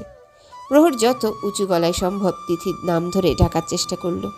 তিথির উত্তরের বদলে নিজের কণ্ঠেরই প্রতিধ্বনিটা শুনতে পেল প্রহর প্রত্যেকবার। এভাবে নদীর স্রোতের টানে কতক্ষণ সাঁতরে তিথিকে খুঁজবে সেটা ভেবে পাচ্ছে না প্রহর। বেশ কিছু দূর স্রোতে গা ভাসিয়ে দিয়ে যেতে আবার চাঁদের আলোয় কিছু একটা অবয়ব দেখতে পেয়ে সেদিকে সাঁতরে গিয়ে এবারে যেন বুকের ভেতর ধুকপুকানিটা আরও কিছুটা বেড়ে গেল প্রহরের। স্রোতের টানে ভেসে আসা একটা ডাল আঁকড়ে আছে তিথি। প্রহর হাত বাড়িয়ে তিথির গালে হাত ছুঁয়ে দিয়ে কয়েকবার তিথির নাম ধরে ডেকেও তিথির কোনো রেসপন্স না পেয়ে তিথিকে নিজের আরও কাছে টেনে বুকের সাথে মিশিয়ে নিল। এই মেয়েটা চোখ খোলো না, এই দেখো আমি চলে এসেছি তো। তিথি চোখ মেলে তাকাও একবার প্লিজ। এই শুনতে পাচ্ছ তুমি? প্রহরের ধরা গলার ডাকটা এবারে তিথির কান পর্যন্ত পৌঁছালো না দেখে প্রহর চারপাশটা ভালো করে দেখার চেষ্টা করলো। মেয়েটার হুঁশ ফেরানোর আগেই বরফের মতো ঠান্ডা পানিটার থেকে উপরে উঠাতে হবে, কিন্তু এত অন্ধকারে কোন দিকে যাবে বা আশেপাশে কোনো গ্রাম আছে কিনা সেটাও বোঝার উপায় নেই। পুরো জায়গাটা যেন অন্ধকার রাতের মধ্যে নিজেকে ডুবিয়ে ফেলতে চাইছে। আরেকবার চাঁদের উপর থেকে মেঘের আস্তরণটা সরে যেতেই প্রহর দেখল ওরা পাড় থেকে 6-7 হাতের মতো দূরে আছে, আর নদীর পাড় ঘেঁষে উঠে যাওয়া পাহাড়টায় ছোট ছোট মাচার মতো কিছু দেখা যাচ্ছে। নদীর স্রোতের তোরে কোনো একটা উপজাতিদের গ্রামে চলে এসেছে ভেবে কিছুটা স্বস্তির নিঃশ্বাস ফেলল প্রহর। আরেকবার তিথির গালে হাত ছুঁয়ে তিথিকে ডেকে একেবারে নিজের কোটটা খুলে দিয়ে তিথিকে নিজের বুকের সাথে জড়িয়ে বেঁধে নিল, যাতে পানির তোরে দূরে চলে না যায়। তিথিকে বুকে নিয়ে চিত হয়ে নদীর জলে গা ভাসিয়ে দিয়ে সাঁতরে কয়েক মিনিটের মধ্যেই কিনারে এসে পৌঁছালো প্রহর। প্রহর তিথিকে নিয়ে পাড়ে উঠে তিথিকে পাড়ের ঘাসের উপর শুইয়ে দিয়ে তিথির পেট থেকে পানি বের করার চেষ্টা করেও সফল হলো না। নাকের কাছে হাতের আঙ্গুল দিয়ে বুঝতে পারল তিথির নিঃশ্বাস চলছে, কিন্তু খুব ধীরে। প্রহর এক মুহূর্ত দেরি না করে তিথিকে কাঁধের উপর তুলে নিয়ে অন্ধকারে পাহাড়ের কত ডালপালার সাথে ঘষা লেগে প্রহরের হাত পা কেটে ফালা হলো সেদিকে প্রহরের খেয়ালও নেই। সে নিজের সর্বোচ্চ ক্ষমতা দিয়ে চেষ্টা করলো যত দ্রুত পাহাড়ের উপরে গ্রামে পৌঁছাতে। অন্তত কেউ একজন সাহায্যের জন্য এগিয়ে এলে হয়তো মেয়েটাকে এবারের মতো বাঁচাতে পারবে প্রহর। অন্য সময় হলে এই অন্ধকার রাতে এই পাহাড়টার উপরে উঠতে প্রহরের কত সময় লাগতো কে জানে, কিন্তু আজ এই ভয়ঙ্কর রাতটায় প্রহরের মিনিট 5-এরও সময় লাগলো না। অথচ এই 5টা মিনিটকেও কয়েক ঘন্টা বলে মনে হচ্ছে প্রহরের। পাহাড়ের উপর উঠে আরও মিনিট খানেক সামনে এগিয়ে যেতে যে মাচাটা প্রথমে চোখে পড়ল সেটাতেই তিথিকে কাঁধে করে উঠে পড়ল প্রহর। ঝড়ের তোড়ে মাচার সিঁড়ির বাঁশের লাঠিগুলা কিছুটা নড়বড়ে হয়ে গেল মাচাটা বেশ শক্তপোক্তভাবেই টিকে আছে এখনো। প্রহর তিথিকে মাচার খড়ের গাদার স্তূপের উপর শুইয়ে দিয়ে কয়েকবার সাহায্যের জন্য ডাকলো। কোনো সারা শব্দ মিলল না। এবার প্রহরের ভ্রুগুজোড়া কুচকে গেল নিমিষে। এই মাচায় কি কেউ নেই, নাকি ভয়ে লুকিয়ে পড়েছে কোথাও? ছোট্ট মাচাটার ভিতরে প্রহরের কণ্ঠস্বরটা বারবার প্রতিধ্বনিত হয়ে প্রহরের কানে ফিরে এলো। কেউ কি আছেন? আমাদের সাহায্য প্রয়োজন। কেউ কি আছেন? কেউ আছেন কি? দিদি এই বোর্ডটা চোখ খোলো না, দেখো দেখো, আমি জানি তুমি আমার কথা শুনতে পাচ্ছ, তবুও রাগ করে চুপ করে থাকবে না। একবার তাকাও না প্লিজ। তোমাকে এভাবে চুপ করে থাকতে দেখলে আমার কষ্ট হয়ে যাও না? তুমি তবু চুপ করেই থাকবে। জানো তোমার লজ্জা টুকটুকে রাঙা মুখটা কত মিষ্টি লাগে দেখতে। আদর করার সময় তোমার কাছে এলে তুমি চোখ বুঝে যখন কেঁপে ওঠো তখন কি ইচ্ছে করে জানো? তোমাকে আরো ভীষণ করে কাছে পেতে ভালোবাসতে ইচ্ছে করে। তোমার লজ্জা পেয়ে চোখ বুঝে নেওয়া সত্যি পাপড়ির আলতো কাঁপন, তোমার ভারী নিঃশ্বাস সবই যেন আমাকে তোমার দিকে পাগলের মতো টানে। কিন্তু তোমার এবার চোখ বুঝে থাকা আমার একদম অসহ্য লাগছে তিথু। প্লিজ দিদি, এবার তো দুষ্টুমি করে চোখ বুঝে দেবো না প্লিজ। প্রমিস করছি আর কখনো তোমায় কষ্ট দেবো না, রাগ করতে দেবো না, অভিমানও করতে দেবো না। একটা বারের জন্য প্লিজ দিদি, একবারের জন্য তাকাও। ঘুটঘুটে অন্ধকার হাতরে প্রহর তিথির দিকে ঝুঁকে কথাগুলো বলছিল। মেয়েটা তবুও কোনো রেসপন্স করছে না দেখে প্রহরের চোখ বেয়ে অজান্তেই 2 ফোঁটা পানি গড়িয়ে পড়ল। প্রহর এবার অন্ধকার হাতরেই তিথির ঠোঁটে ঠোঁট ডুবিয়ে দিল। একটু পরেই সরে এসে তিথির মুখটা 2 হাতে তুলে ধরে ঝাঁকিয়ে আরও কিছু বলার চেষ্টা করলো। মেয়েটার কোনো রেসপন্স না পেয়ে প্রহরের এবার দমটা যেন বন্ধ হয়ে আসতে চাইছে। এত সময় হয়ে গেল কেউ বেরিয়ে আসলো না দেখে এত টেনশনের মধ্যেও প্রহরের মাথায় রক্ত উঠে গেল। তিথিকে খড়ের স্তূপের উপর আলতো করে শুইয়ে দিয়ে সরে আসার চেষ্টা করলো। বাড়ির মালিককে সামনে পেলে নির্ঘাত গলা টিপে খুন করবে প্রহর, কিন্তু সেটার জন্য হলেও তো আলো দরকার। এই মাচায় বাতি কোথায় রাখে কে জানে। প্রহর তিথির কাছ থেকে সরে এসে উঠে দাঁড়ানোর চেষ্টা করতেই তিথির হাতের আঙ্গুলে হাতের ছোঁয়া লাগতেই চমকে উঠল প্রহর। কয়েক সেকেন্ডের জন্য প্রহরের মনে হলো তিথির হাতের আঙ্গুলগুলো একবার কেঁপে উঠেছে। প্রহর পায়ে হুড়মুড় করে আবারও তিথির মাথার কাছে বসে তিথির গালে হাত ছুঁয়ে ডাকল। অন্ধকারে তিথির ধীর নিঃশ্বাস ছাড়া আর কোনো নরণচরণই টের পাচ্ছে না প্রহর। আলতো হাতের ছোঁয়ায় প্রহর বুঝতে পারল তিথির ঠোঁটজোড়া একবার কেঁপে উঠেছে। কি বলছে সেটা বোঝার জন্য প্রহর তিথির মুখের কাছে কান এগিয়ে দিল, যাতে মেয়েটা কি বলছে শুনতে পায়। তিথি কি বলছে আরেকবার বলবে প্লিজ? তুমি শুনতে পাচ্ছ আমার কথা তিথু? প্রহর, হ্যাঁ শোনা বলো, আমি শুনছি। তিথু প্লিজ কিছু তো বলো। খুব ঠান্ডা লাগছে প্রহর, হাত পা অবশ হয়ে আসছে। তিথু, এই তিথু আমার কথা শুনতে পাচ্ছ? তোমার কিচ্ছু হবে না, আমি এক্ষুনি দেখছি কি করা যায়। তুমি একদম চোখ বন্ধ করবে না, ওকে? আমি এক্ষুনি দেখছি লাইটের কোনো ব্যবস্থা করা যায় কিনা। প্রহর। প্রহর অন্ধকার হাতরে বেশ কয়েকবার এটা ওটার সাথে হোঁচট খেয়ে এগিয়ে আসতে আসতে মাচার অন্য প্রান্তের দেয়ালের সাথে ধাক্কা খেয়ে নিজের কপাল চেপে ধরল। এই প্রথমবারের মতো সিগারেট খায় না বলে নিজেকে গালি দিতে ইচ্ছা করছে প্রহরের। সিগারেট খেলে অন্তত পকেটে একটা লাইটার বা দেশলাই তো থাকতো। পকেটের কথা খেয়াল হতেই প্রহর তিথির দিকে এগিয়ে গিয়ে তিথির গায়ে থাকা নিজের কোটের পকেটে হাত দিতে মোবাইলটা হাতে পেয়ে একটা স্বস্তির নিঃশ্বাস ফেলল প্রহর। মোবাইলটা আগেই পলিব্যাগে নিয়েছিল বলে মোবাইলে পানি ঢুকেছে কিনা সেটা নিয়ে টেনশন হচ্ছিল প্রহরের। কিন্তু পাওয়ার বাটনে চাপ দিতে মোবাইলের লাইটটা জ্বলে উঠতে প্রহরের বুকের উপর থেকে যেন কেউ 1 টন ওজন পাথর সরিয়ে দিয়েছে। প্রহর মোবাইলের টর্চটা অন করে তিথির দিকে ধরতেই দেখল তিথির চোখ জোড়া মিটমিট করে প্রহরকেই দেখার চেষ্টা করছে। প্রহর এগিয়ে এসে তিথির ঠোঁটের কাঁপন দেখে তিথির গা থেকে নিজের ভেজা কোটটা খুলে নিল। মেয়েটা ঠান্ডায় কাঁপছে দেখে প্রহর টর্চের আলোয় মাচার ভিতরে দেখে জাস্ট হাঁ করে তাকিয়ে রইল। খড়ের স্তূপের মতো উঁচু একটা জায়গায় একটা সাদা চাদরের মতো কাপড় বিছানো আছে, আর পুরো ঘরটায় টুকটাক বাঁশের কয়েকটা সাধারণ আসবাব ছাড়া কিছুই নেই। মরতে তিথিকে নিয়ে এই মাচাতেই উঠেছে বলে নিজেকে গালি দিবে, নাকি এটাকে ভাগ্যের পরিহাস বলেই আফসোস করবে সেটাই ভেবে পাচ্ছে না প্রহর।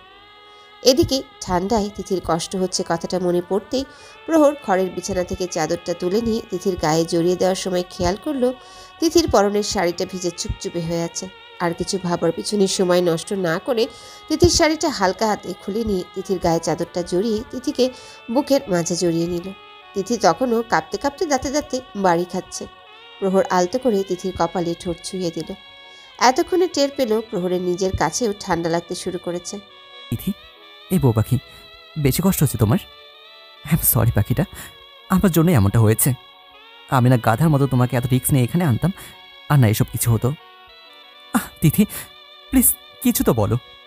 এই মাছটা বাড়ি গিয়ে দেখবো কিনা সেটাও তো বুঝতে পারছি না। তোমাকে এভাবে ফেলে যেতেও পারবো না, আর পারবো না তোমাকে এভাবে কষ্ট পেতে দেখতে। What should I do? Tithu, এই তিথু তাকাও না প্লিজ। প্রহর, ঘুম ঘুম আসছে। এই মেয়ে একদম না, কোনো ঘুম চলবে না এখন। তুমি আমার দিকে তাকাও, তাকাও আমার দিকে। এই তিথি, লক্ষ্মী মেয়ে না তুমি? Please talk to me. আমরা আজ অনেক গল্প করব। আমার কত কথা বলার আছে জানো তুমি? প্রহর, আর তাকিয়ে থাকতে পারছি না, আই এম সরি। হে পাগলি, কি হে সরি? হ্যাঁ তাকাও না, তাকাও না আমার দিকে। এই বউটা, শোনো না তিথি। শুনছি। কথা বলতে থাকো প্লিজ। আমি ডক্টরকে কল করছি। কাকে কাকে কল করব? ডক্টর ডক্টর ডক্টর ডক্টর নীরব। ইয়েস, আমি নীরবকে কল করছি। নীরব নীরব নীরব, এই নীরবের নাম্বারটা কোথায়? প্রহর মোবাইলের কল লিস্টে নীরবের নাম্বারটা খুঁজে পাচ্ছে না দেখে প্রহরের রাগ উঠছিল। নীরবের নাম্বারটা পেয়ে তাড়াতাড়ি কল করে মোবাইলটা কানে লাগিয়ে তিথিকে বুকের আরও কাছে টেনে নিল। বেশ কয়েকবার কল হওয়ার পর নীরব কলটা রিসিভ করতেই প্রহরের সব রাগ গিয়ে পড়ল নীরবের উপর। শালা তোকে কল করে পাওয়া যায় না, একে তো তোর নাম্বারটা খুঁজে পাচ্ছি না এতক্ষণ। শালা তুই কোন দুনিয়া থাকিস? হ্যাঁ প্রহর, আর ইউ ম্যাড? রাত কয়টা বাজে সে খেয়াল আছে তোর? আর গালি দিচ্ছিস কেন? উফ। নীরব, তুই এখনো ঘুমাচ্ছিস? আরে ম্যাট, আমি এত রাতে কল করেছি আর তুই? প্রহর, আমি লাস্ট কতদিন ঘুমাতে পারিনি ঠিক করে জানিস তুই। আজ কতদিন পরে একটু ঘুমিয়ে পড়েছিলাম, দিলি তো ঘুমটা ভেঙে। আমার কথা শোন, তারপর বকবক করিস শালা। তুই রাত কটায় ঘুমাস সেটা আমার জানার কোনো আগ্রহ নেই। এখন আমার কথা শোন নীরব। শুনছি, বল। একটা বাজে অ্যাক্সিডেন্ট হয়েছে নীরব, সেসব আমি তোকে পরে বলছি। তিথির পুরো শরীরটা ঠান্ডা হয়ে যাচ্ছে, আমি বুঝতে পারছি না আমি কী করবো। ঠান্ডা হয়ে যাচ্ছে মানে? কি করেছিস তুই এবার ওর সাথে? গায়ে হাত তুলেছিস? মেরেছিস ওকে? আরে ইয়ার, তোকে আমি কি বলছি আর তুই কী সব আউলগুল বকবক করছিস? হ্যাঁ, 3টে লোক আমাকে ফলো করছে ঢাকা থেকেই। ওরা আমাকে ফলো করে চট্টগ্রাম এমনকি বান্দরবন পর্যন্ত পৌঁছে গেছে। তিথিকে কিডন্যাপ করার চেষ্টা করছিল। তিথি আর কিছু না ভেবে সে পানিতে লাফ দিয়েছিল। বেশ অনেকক্ষণ পানিতে তাকায়, আমি তোকে বলে বোঝাতে পারবো না আমি কি করে ওকে পানির উপরে উঠিয়েছি। কেউ তোকে ফলো করেছিল? সিরিয়াসলি? নাকি তুই ওকে পানিতে ফেলে? আরেও সিরিয়াস নীরব, ঠান্ডায় মেয়েটা হাত পা শরীর সব ঠান্ডা হয়ে গেছে, চোখ মেলতে পারছে না ঠিক করে, ঘুম পাচ্ছে বলছে বারবার প্লিজ। হোয়াট?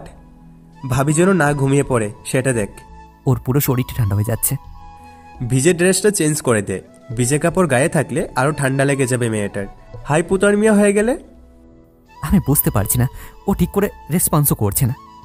এই তিথি, নীরব প্লিজ। তোরা কোথায় আছিস এখন? আগুন জ্বালানোর ব্যবস্থা কর যত তাড়াতাড়ি সম্ভব। এখানে শালার লাইট পর্যন্ত নেই। শালার এমন একটা গ্রামে এসেছি, গ্রাম না অবস্থান কিছুই বুঝতে পারছি না।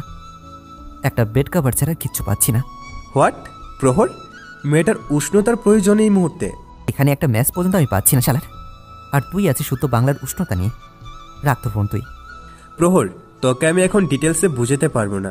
তোর ওয়াইফের এখন তোকে প্রয়োজন, তোর শরীরের উষ্ণতা প্রয়োজন এখন ওর। আই থিঙ্ক তোকে আর বাকিটা বলার প্রয়োজন নেই। হোয়াট? নীরব প্রহরের বাকি কথা শোনার আগে কল কেটে দিয়ে সামনে তাকাতেই সামনে প্রাপ্তিকে দেখতে নীরব থেমে গেল। অন্যদিনের মতো আজও প্রাপ্তির বিছানার পাশেই ফ্লোরে বসে ঘুমিয়ে পড়েছিল নীরব। প্রহরের কলে ঘুমটা কেটে গেলেও প্রাপ্তিও যে জেগে যেতে পারে এটা মাথায় ছিল না নীরবের। প্রাপ্তির সাথে চোখাচোখি হতেই চোখ নামিয়ে চুপ করে গেল নীরব।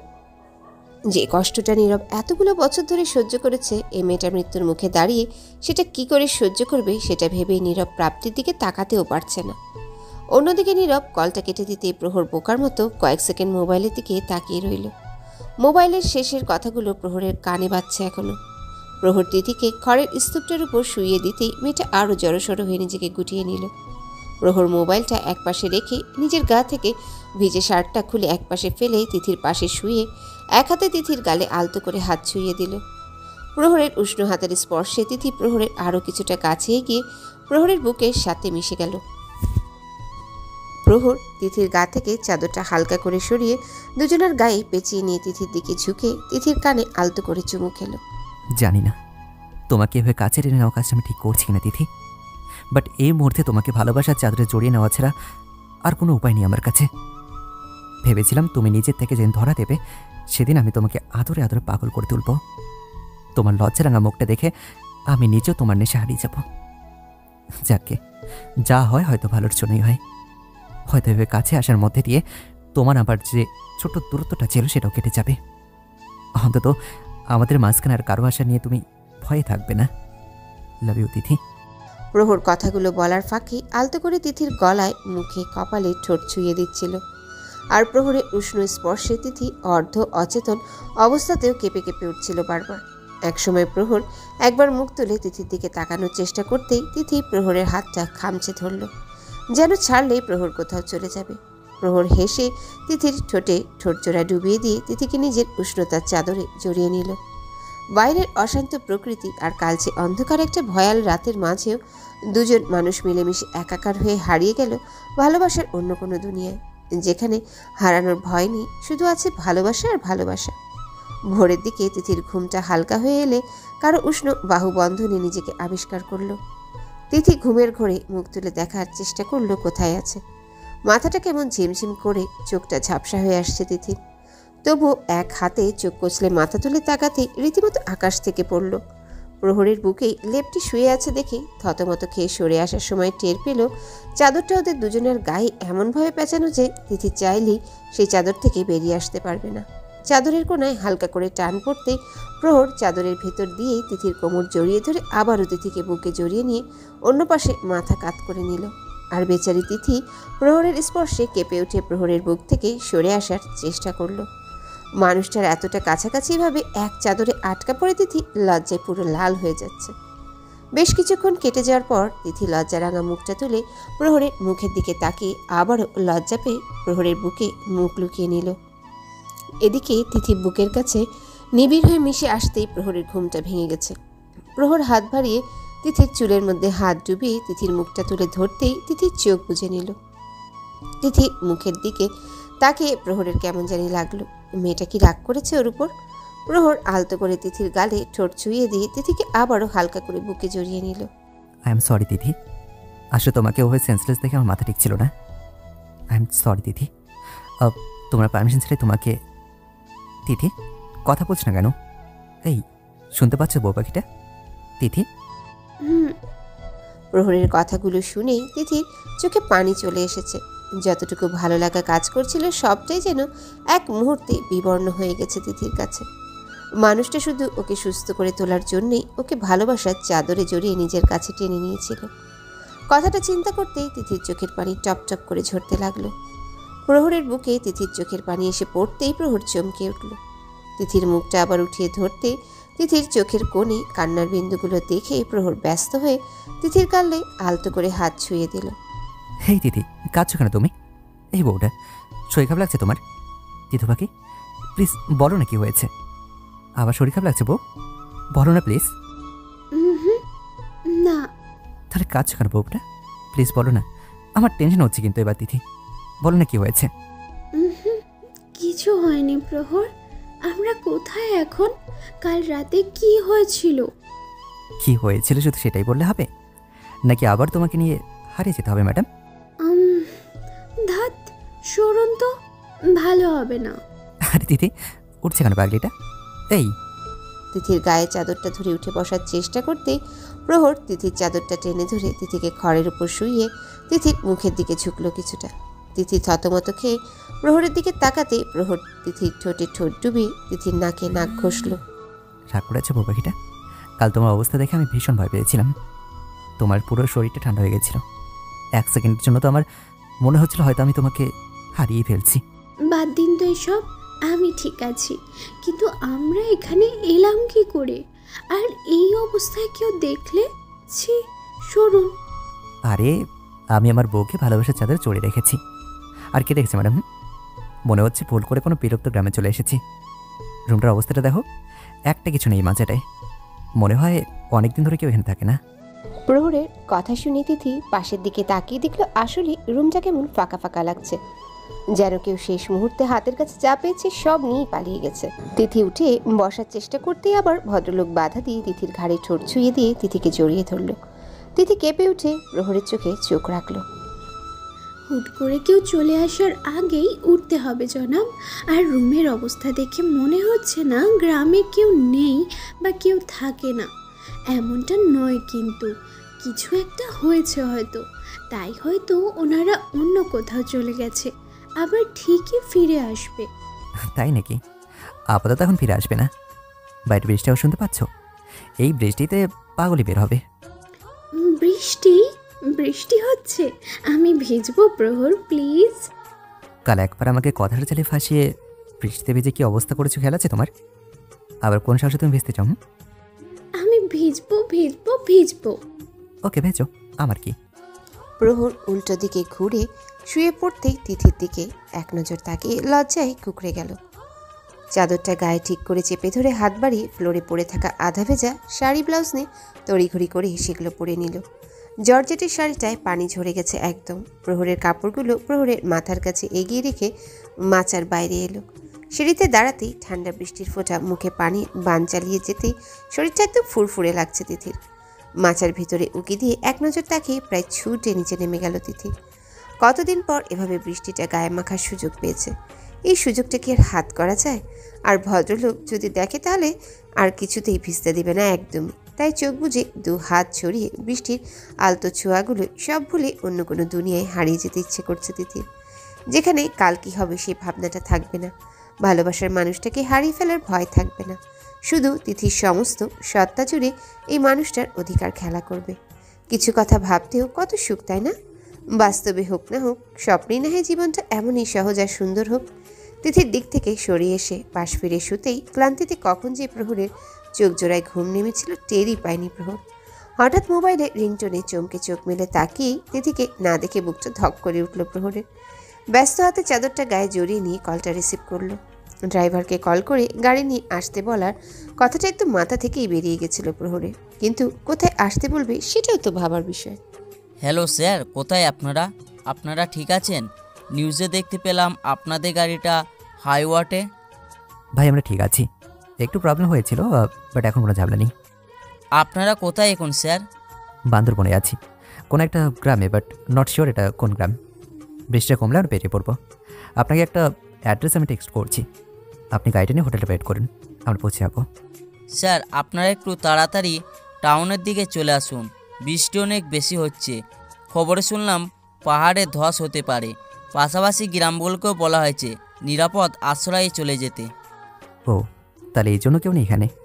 আচ্ছা, গাড়িটা কি থানায় নিয়ে গেছে? হ্যাঁ স্যার, আমি ছাড়িয়ে নিতে আসছিলাম, তাই আপনাকেই কল করলাম। আচ্ছা ভাই, আপনি সাবধানে আসুন, আমি টেক্সট করে দিচ্ছি। জি স্যার। প্রহর কলটা কেটে হোটেলের নাম আর রুম নাম্বার ড্রাইভারকে টেক্সট করে নিজের কাপড় গায়ে জড়িয়ে নিয়ে মাচা থেকে বেরিয়ে এলো। মাচা থেকে বেরিয়ে সিঁড়ির কাছে আসতেই তিথিকে দু হাত ছড়িয়ে ভিজতে দেখে প্রহর বোকার মতো তাকিয়ে রইল। মেয়েটার এত শরীর খারাপ নিয়ে সত্যি সত্যি বৃষ্টিতে ভিজছে দেখে প্রহর রাগ করবে নাকি ওর ছেলে মানুষই দেখে হাসবে সেটাই ভেবে পাচ্ছে না। এই পাগলি মেয়েটাকে নিয়ে যে কী করবে সেটা ভেবে নিজের মনেই হেসে ফেলল প্রহর। সিঁড়ি বেয়ে এক পা দুপা করে নিচে নামতে গিয়ে তিথির দিকে চোখ আটকে গেছে প্রহরের। গোল্ডেন কালারের জর্জেট শাড়িটা বৃষ্টিতে ভিজে তিথির একদম গায়ের সাথেই লেপটে গেছে। শাড়ির রং তিথির হলদেটে শরীরটা যেন মিলেমিশে একাকার হয়ে প্রহরকে নিজের দিকে হাতছানি দিয়ে ডাকছে। প্রহর ধীর পায়ে এগিয়ে এসে নিজের কোটটা তিথির গায়ে জড়িয়ে দিয়ে তিথিকে পেছন থেকে জড়িয়ে ধরল। তিথিও আচমকা প্রহরের এমন কাজে চমকে উঠল। প্রহর তিথির বৃষ্টি ভেজা চুলে নাক ডুবিয়ে ঘাড়ে আলতো করে ঠোঁট ছুঁয়ে দিল। ঝরঝর বৃষ্টিতে প্রহরের ভিজে ঠোঁটের স্পর্শে তিথি আরেকবার কেঁপে উঠল। এই লোকটা এমন হুটহাট আক্রমণ করে কি মজা পায় কে জানে। একটু আগেই তিথিকে ভিজতে দিবে না বলে এখন নিজেই কেমন ভিজছে ওর পাশে দাঁড়িয়ে। এমন অদ্ভুত কেন লোকটা? ভদ্রলোকটা এত অদ্ভুত কেন সেটা আর ভাবা হলো না তিথির। এর আগেই প্রহরের ঠোঁটজোড়া তিথির কানে আলতো করে কামড় বসাতেই তিথি আরেকবার চমকে উঠল। এই মানুষটার এমন কাঁপন ধরানো স্পর্শে কোন দিন মরেই যায় সেটাই ভাবার বিফল চেষ্টা করলো তিথি। এইভাবে হাতছানি দিয়ে নিজের কাছে ডাকো আর নিজেই চুপটি করে আমার আদর খাও, এসব কি ঠিক বলো তিথি? আদর পাওয়ার বদলে আদর দিতে হয়, এটা কি জানো না? নাকি শুধু আমাকে পাগল করেই তুমি মজা পাও? কি বলছেন প্রহর? এই জায়গাটা মেবি সেফ না বউ, এখান থেকে বেরোতে হবে। আর এখনই তুমি আমাকে এভাবে কাছে ডাকছো, এসব কি ঠিক বলো তো বউ? আমি কি করলাম? কত কিছুই তো করছো, তোমার সাহসে কি করে? এই অসুস্থ শরীরে এতক্ষণ বৃষ্টিতে ভেজা, আবার হাত পা ঠান্ডা হয়ে গেলে কি করবেন ভাবতে পারছো? কি আর হবে, আপনি পাশে থাকতে আমার কিছু হতে পারে বলুন? তিথি উল্টো ঘুরে প্রহরের চোখে চোখ রেখে কথাগুলো বলছে এবারে। কথাগুলোর মাঝে যে কতটা ভরসা কতটা বিশ্বাস লুকিয়ে আছে সেটা সহজেই প্রহরের কানেও ধরা পড়ল। প্রহর হেসে তিথির কপালে ছোট্ট করে একটা চুমু এঁকে দিল। তাই বলে বুঝি ইচ্ছে করে বৃষ্টিতে ভিজে আপনাকে অসুস্থ হতে হবে? শুধু আজকে জ্বর শুনে একবার, এতক্ষণ বৃষ্টিতে ভেজার ওষুধ তোমাকে আমি দিয়ে দেবো, দেখো। কেন মারবেন বুঝি? সবসময় বুঝি মেরেই শিখে দিতে হয়? আপনাকে শাস্তি দেওয়ার জন্য আরও কত শত উপায় জানা আছে আমার। এখন দেখি তো, তাকে আমার দিকে। শরীরটা কেমন লাগছে? আগের মতো টায়ার্ড লাগছে? শীত করছে? কি ঠিক করে বলো না বাবা, না বললে আমি বুঝবো কী করে? চলো মাঝে যাই। আবার শাড়িটা ভিজিয়েছো তুমি, এবার যাবো কী করে এতটা রাস্তা বলো তো? ঠান্ডা লেগে যাবে না তোমার? আপনিও তো একদম ভিজেই গেছেন, আমার ঠান্ডা লাগবে না। আপনি ভিজছেন বলেই তো আমাকে ভিজতে হলো, নইলে কি সুন্দর বউয়ের গলায় নাক টুপে একটা লম্বা কম দিচ্ছিলাম। এখন তো সকাল হয়ে গেছে, চলুন এখান থেকে বেরোনোর রাস্তা খুঁজি, আমাদের তো ফিরতে হবে। তিথির গালের লালিমা বর্ণে প্রহরকে জানিয়ে দিচ্ছে মেয়েটা হুট করে প্রহরের কথায় যে লজ্জা পেয়ে গেছে। প্রহর তিথিকে আরেকটু লজ্জা পাইয়ে দিতেই কিছু একটা বলতে গিয়ে থেমে গেল। প্রহর সজাগ কান পাতার ফাঁকে কারো নড়ার আওয়াজ টের পেয়েছে ততক্ষণে। তিথি কিছু শুনতে পায়নি ঠিকই, কিন্তু প্রহরের চোয়াল শক্ত হয়ে যাওয়ায় তিথিও সতর্ক হয়ে গেছে। হঠাৎ কেমন ভয় ভয়ও করতে শুরু করেছে তিথির। আবার কি ওই লোকগুলাই ফিরে এসেছে? এত জলদি ওদেরকে খুঁজে বের করে ফেলেছে ওরা, নাকি ঘন পাতার আড়ালে লুকিয়ে ওদেরকেই দেখছে কোনো শিকারী জন্তু বা তার চাইতেও ভয়ানক কিছু? অন্যদিকে সারা রাতে একবারের জন্য একটা টু শব্দ করেনি প্রাপ্তি। নীরবও কি বলবে ভেবে না পেয়ে মুখ লুকিয়ে নিজের রুমে চলে এসেছে। প্রিয় মানুষটাকে তৃতীয় কারোর জন্য চোখের জল ফেলতে দেখার চেয়ে কষ্টের হয়তো আর কিছুই নেই এই পৃথিবীতে। কিন্তু নীরবেরই বা আর কি করার আছে? সকালে হসপিটাল থেকে একটা আর্জেন্ট অপারেশনের জন্য কল আসায় বের হওয়ার আগে প্রাপ্তিকে বলতে এসে দেখল মেয়েটা রাতের মতোই এখনও একইভাবে বিছানায় হেলান দিয়ে বসে আছে। প্রাপ্তিকে কি বলবে সেটা ভাবার ফাঁকেই প্রাপ্তির কথাটা শুনে চমকে গেল নীরব। মেয়েটার বরফ শীতল কণ্ঠটা শুনে চমকেছে নীরব, নাকি কথাগুলো শুনে সেটা নীরব নিজেও জানে না। হসপিটালে আসার পুরো রাস্তায় যেন প্রাপ্তির কথাগুলোই কানে বাজছিল নীরবের।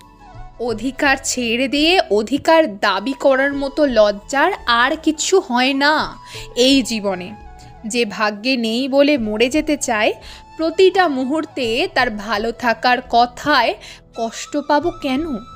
উল্টো সে মানুষটা কষ্ট পেলেই তো আমার জীবনটা চূর্ণ বিচূর্ণ হয়ে যাওয়া উচিত। দিন শেষে তার সুখেই তো আমার সুখ। তার আসার অপেক্ষায় প্রহর গোনার অধিকার না থাক, তার চলে যাওয়ার বিরহে কাদার অধিকারটুকু তো অন্তত আমারই থাক। ঝোপের আড়ালে কে আছেন? বাইরে বেরিয়ে আসুন, বেরিয়ে আসুন বলছি। আমি আপনাকে ঠিকই দেখতে পেয়েছি। ঝোপের আড়ালে পাতায় পাতায় ঘষা লেগে হালকা কেঁপে ওঠার শব্দটা কানে আসতেই প্রহর ডান হাতে আলতো করে নিজের বুকের সাথে জড়িয়ে নিয়েছিল। ঝোপের দিকে তাকিয়ে কথাগুলো বলার ফাঁকে টের পেল মাচার আশেপাশে অন্য ঝোপগুলো থেকেও খুব সন্তর্পণে কারো সরে আসার শব্দ আসছে। যে বা যাই থাক, তারা যে সংখ্যায় অনেক বেশি সেটা বুঝতে দেরি হলো না প্রহরের। প্রহর একবার তিথির দিকে ফিরে তাকাতেই দেখল মেয়েটা ভয় একেবারে ফ্যাকাশে হয়ে গেছে। প্রহর এবার মাচার সিঁড়ির একটা খুলে আসা বাঁশের লাঠি হাতে নিয়ে তিথির সামনে এসে ঝোপের দিকে এগিয়ে যাওয়ার চেষ্টা করল। তিথি প্রহরের শার্টটা পিছন থেকে খামচে ধরে আটকালো প্রহরকে। ভয়ে গলায় শুকিয়ে গেছে মেয়েটার, একটা শব্দ পর্যন্ত বের হচ্ছে না গলা দিয়ে। প্রহর তিথির দিকে ফিরে আলতো করে তিথির গালে হাত ছুঁয়ে দিল। ভয় পেও না পাগলিটা, আমি আছি না। আমি বেঁচে থাকতে তোমার গায়ে আর একটা আঁচড় আমি রাখতে দেবো না, কেমন? তুমি শুধু আমার পাশে থাকো, আর একদম ভয় পাবে না। এদের মতো কত শত বদমাশকে সাহায্য করেছে প্রহর। প্রহর ওদের সাথে লাগতে আসার ফল যদি আজ এদেরকে আমি না টের পাইয়েছি, তবে আমি নামই বদলে ফেলবো। প্রহর? প্রহরের কথাগুলো শুনে একটু নিজেকে শান্ত করার চেষ্টা করতে গিয়ে প্রায় ২০-২২ জন লোকের একটা দলকে ওদের দিকে ধীর পায়ে এগিয়ে আসতে দেখে অজান্তে গলা দিয়ে চিৎকার বেরিয়ে গিয়েছিল তিথির। লোকগুলো ঠিক এগিয়ে আসেনি, চারিদিক থেকে ওদেরকে ঘিরে ফেলেছে। প্রহর তিথিকে আগের মতোই জড়িয়ে সামনে তাকাতেই লোকগুলোর সবার হাতে লাঠি, দা, কুড়াল এসব দেখে চমকে উঠল। কি সাদাসিধে সবার পরনের পোশাক, লুঙ্গির মতো করে একটা কাপড়কে পেঁচিয়ে পড়েছে। কারো গায়ে গেঞ্জি, কারো গা খালি। হাতে তৈরি এসব নকশাদার পোশাক আর সহজ সরল মুখগুলো দেখলেই মনে হয় এরা বুঝি কত শত বছর ধরে এই বনেই থাকে। প্রহরের কথাগুলো ভাবতে ভাবতে সবার দিকে দৃষ্টি ঘুরিয়ে নেওয়ার মাঝে টের পেল একটা তরুণ বয়সী ছেলে এসে একজন গম্ভীর বয়স্ক লোকের পাশে এসে দাঁড়িয়েছে। সর্দার, ওয়ার কথাই তোমাকে বলেছি। ও লড়কি মঙ্গবার মাচার বাইরে দাঁড়ায়ে বানের জ্বর নিয়ে তামাশা করতে আসছিল। উহাদের সাথে আর কোনো লোক নাহি আছে। দেখুন, আমি আর আমার ওয়াইফ একটা বিপদে পড়ে এখানে এসেছি। এতক্ষণে তরুণ ছেলেটার কথা শুনে প্রহর বুঝে গেছে এই বয়স্ক লোকটি এই দলের সর্দার। তাই কোনো ভাবনায় না গিয়ে সোজা লোকটার কাছে এগিয়ে গিয়ে কথাগুলো বলল প্রহর। তিথি তখনও প্রহরের বুকের কোণে মুখ লুকিয়ে কাঁপছে। ৩ জন লোকের হাত থেকে বাঁচতে গিয়ে প্রায় মরতে বসেছিল, আর এখানে ২০-২২ জন লোক। এদের হাত থেকে কিভাবে ছাড়া পাবে সেটা ভেবে তিথির শরীরে কাঁটা দিয়ে উঠছে। যারা ইগিরি পার করি কি করি এলি এখানে? তোয়ারা কি আমাদিক পাহাড়তে তাড়াই দিতে এসেছিস? সর্দারের কথায় বাকিদের চোখ মুখেও কেমন একটা চাপা ক্ষোভ লক্ষ্য করল প্রহর। এই পাহাড়ের মানুষগুলোকে কেন ওরা পাহাড় থেকে তাড়িয়ে দিবে? তাহলে কি এরা প্রহর আর তিথিকে অন্য কারোর সাথে গুলিয়ে ফেলছে? পাহাড়ের এই সরল সোজা মানুষগুলোকে রাগিয়ে দেওয়ার বিন্দুমাত্র ইচ্ছে প্রহরের নেই। তাই সর্দারের দিকে তাকিয়ে একটা দীর্ঘশ্বাস চাপার চেষ্টা করল প্রহর। আরে না না সর্দারজি, কি বলছেন এসব? আমরা খুব বিপদে পড়ে এসেছি। আমরা বান্দরবন শহর থেকে বাইরে এসে একটা বিপদে পড়েছিলাম। এই লড়কি তো কোন আছে? তুই ওয়াকে লয়ে ফুর্তি করবার এসেছিস? আরে কি বলছেন সর্দার? ও ও আমার বউ তিথি। ও আসলে কালকে অ্যাক্সিডেন্টলি নদীতে পড়ে গেছিল। নদীর স্রোতের তোরে কোথায় চলে আসলাম আমরা বুঝতেই পারিনি। কোনো মতে ওকে নিয়ে আপনাদের এই মহলায় আমি এসে পড়েছি। এত বৃষ্টি হচ্ছিল আর অন্ধকার, যে সামনে যে মাচাটা ছিল তাতে আমরা উঠেছি। আর ওর শরীরটাও এতটা খারাপ ছিল যে অন্য কাউকে খোঁজার বা এখান থেকে বেরিয়ে কারো সাহায্য চাওয়ার কথা আমার মাথাতেই আসেনি। ইতা বড় পাহাড়, আপ দোনো পার করলেন কি করে? সর্দারের প্রশ্নটা শুনে প্রহরের বুকের থেকে মুখ তুলে তাকিয়ে মানুষগুলোর মুখের দিকে তাকালো তিথি। লোকগুলো আরও কিছুটা এগিয়ে এসেছে দেখেও তেমন ভয় লাগছে না তিথির এখন। লোকগুলোর মুখের ক্ষুব্ধ ভাবটা চলে গিয়ে কেমন মায়া মায়া চাহনি ফুটে আছে এখন।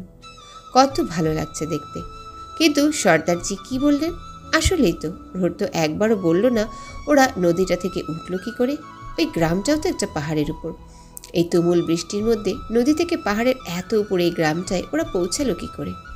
প্রহর না হয় নিজে নিজেই উঠল, কিন্তু তিথি, ওর তো হুঁশই ছিল না। পানিতে লাফ দিতেই ভয়ের চোটে কখন বেহুশ হয়ে গেছে নিজেও জানে না। তাহলে কি প্রহরী ওকে নদী থেকে তুলে এনেছে? অবশ্য প্রশ্নটা মাথায় আসতেই তিথি আবার প্রহরের বুকে মুখ লুকিয়ে হাসল। প্রহর ছাড়া আর কে নিবে?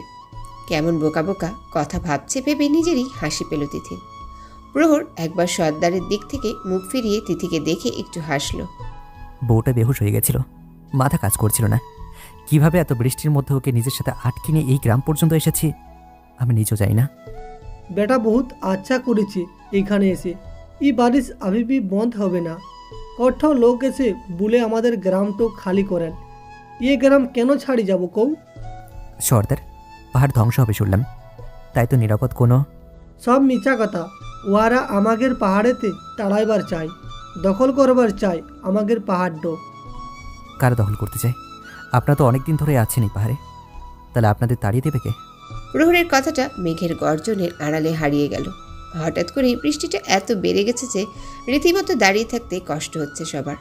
হঠাৎ আবহাওয়ার এমন অবস্থা দেখে সবাই রীতিমতো ঘাবড়ে গেছে।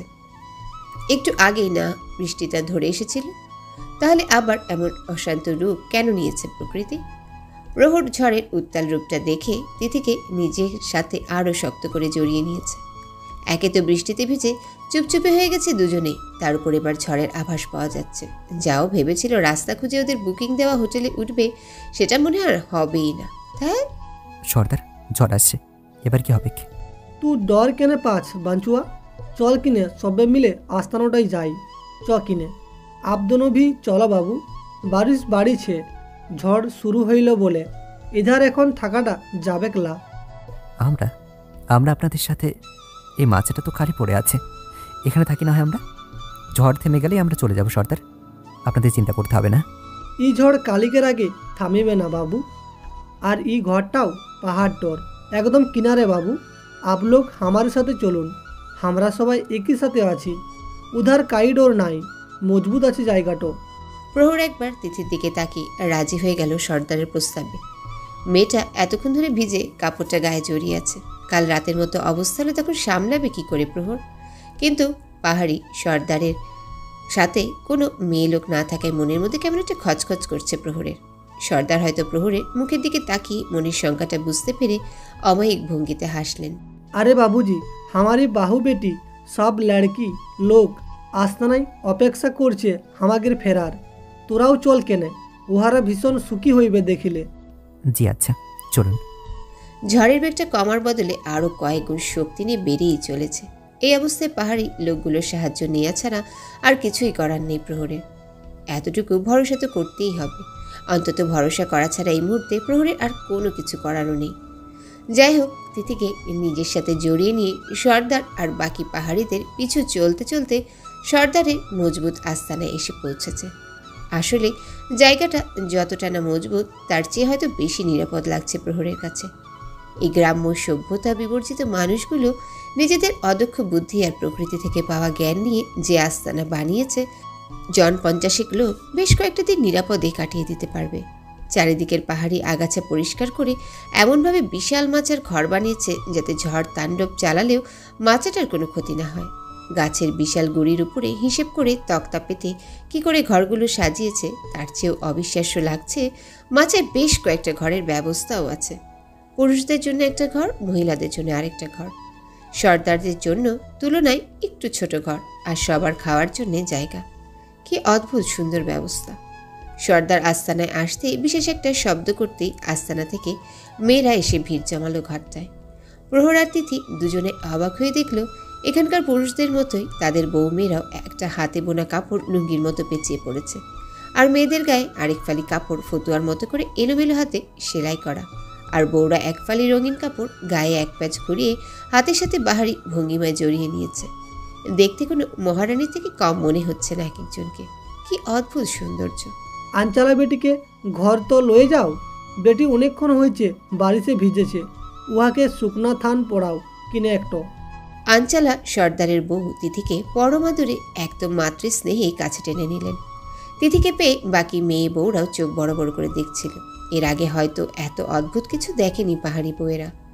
তিথি ওদের সাথে ভেতরের ঘরটায় যাওয়ার আগে বারবার পেছনের দিকে তাকিয়ে দেখছিল প্রহরকে। প্রহর মিষ্টি হেসে তিথিকে অভয় দেওয়ার চেষ্টা করল। একসময় চোখের আড়ালে চলে গেল তিথি। সর্দারজি প্রহরকেও শুকনো কাপড় এনে দিয়েছেন। প্রহর সর্দারের সাথে গিয়ে আস্তানার বাইরে থেকে তোলা পানিতে গোসল সেরে কাপড় বদলে ভিজে কাপড়গুলো মাচার বাইরে ঝুল বারান্দায় মেলে দিয়েছে। বৃষ্টিতে রীতিমতো শাওয়ারের কাজটা হয়ে গেছে, তবু গা থেকে বৃষ্টির পানিটা ধুয়ে ফেলা আর কি। সারাটা দিন সর্দার আর বাকিদের সাথে টুকটাক কথা বললেও একবারের জন্য তিথি বা পাহাড়ি কোনো বইয়েরও দেখা পাওয়া যায়নি। এত কাছাকাছি থেকেও একটা মেয়েও বাইরে এলো না বলে অবাকই হলো প্রহর। এমনকি দুপুরে খাওয়ার সময়ও সর্দার নিজে রান্নাঘরের দিকটা থেকে খাবার নিয়ে এসে সবার সাথে প্রহরকেও খেতে দিয়েছে। খাবারটা অবশ্য এক কথায় অমৃত। গতকাল বিকেল থেকে একদম অভুক্ত খেতে বসে কথাটা মনে পড়েছে প্রহরের। যা হোক, সারাটা দিন সবার সাথে কথা বলে কাটিয়ে দিলেও প্রহরের মনটা পড়ে আছে তিথির কাছে। মেয়েটা কি করছে, শরীরটা কেমন আছে, এসব ভেবে চিন্তাই হচ্ছে প্রহরের। কিন্তু কথাগুলো বলবেই বা কাকে? সূর্যের লালিমায় চারিদিক লাল হয়ে সন্ধ্যা ঘনিয়ে আসার পর আবারও খেতে বসেছে সবাই।